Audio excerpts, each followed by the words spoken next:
The county surveyor's laser line stopped exactly 8 inches short of my white vinyl fence. Everyone stared at it like it was a murder weapon. On the other side, Linda Harrow, president of the Willow Trace Estates HOA, face red, snapped, "You have to let us inspect." I, Marcus Bell, homeowner, replied, "You are currently standing on HOA property. I, however, am not." The deputy next to the surveyor cleared his throat. "Ma'am," he said to Linda, "As far as the county is concerned, his parcel isn't in your subdivision. It never was." Linda blinked. "That's impossible. He's on our Facebook group." I showed the deputy my documents, including a certified letter from her HOA lawyer confirming they had no jurisdiction. Then I handed him one more sheet. "That," I said pleasantly, "is the fraudulent lien they filed on my house last month."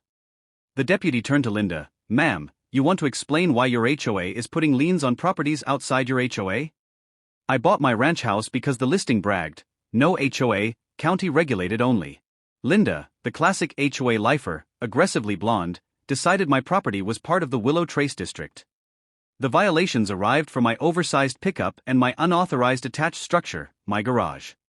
I emailed my deed. Linda ignored it, replying, "All homes in the Willow Trace District are subject to RC and RS. Your cooperation is expected." The escalation included the compliance patrol trespassing to measure my shed. I installed cameras and filed the evidence. The conflict went nuclear when I opened a letter from my mortgage company. Linda had filed a $5,730 lien against my house, threatening default. This fraudulent lien on a house her HOA did not own changed everything. Within 48 hours, I hired a real estate attorney, filed a formal dispute, and pulled every public document on Willow Trace. My attorney smiled. They wanted to play jurisdiction games. Now we get to play intentional clouding of title and abuse of process. The county recorder formally rejected the lien as invalid. Then, a notice from the state attorney general's office arrived.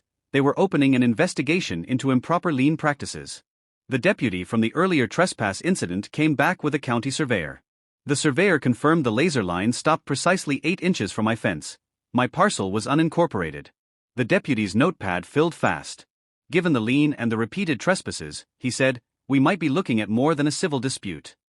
At the packed special HOA meeting, which I attended with popcorn, Linda's smile was strained.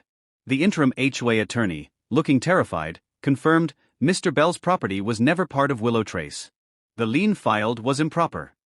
The attorney detailed the board actions under review: unauthorized trespass, harassment, filing of improper lien, misrepresentation of HOA boundaries. Then came the kicker. The attorney revealed that the insurance carrier had notified them of a potential denial of coverage for any resulting judgment. Translation: everybody's dues might go up because Linda couldn't accept that a random dude lived 8 in outside her empire. Residents turned their anger where it belonged. Linda cried, "We have standards. We can't let people just do whatever they want next door." I raised a hand slightly. "If you're worried about property values, you might consider not committing documented lien abuse within sight of every realtor in town." The motion to remove Linda as president was a slaughter. The state's enforcement action hit Willow Trace with fines for improper lien practices totaling $25,000. Linda got the deluxe karmic package. Forced to resign from the board. Barred from serving on any HOA board in the state for 5 years. Personally required to contribute $15,000 to the settlement out of her own pocket. She stood there in the clubhouse, face white, hands shaking, staring at the vote tally. When the judge read the final penalties, Linda's voice cracked, $5,000 for trying to protect property values.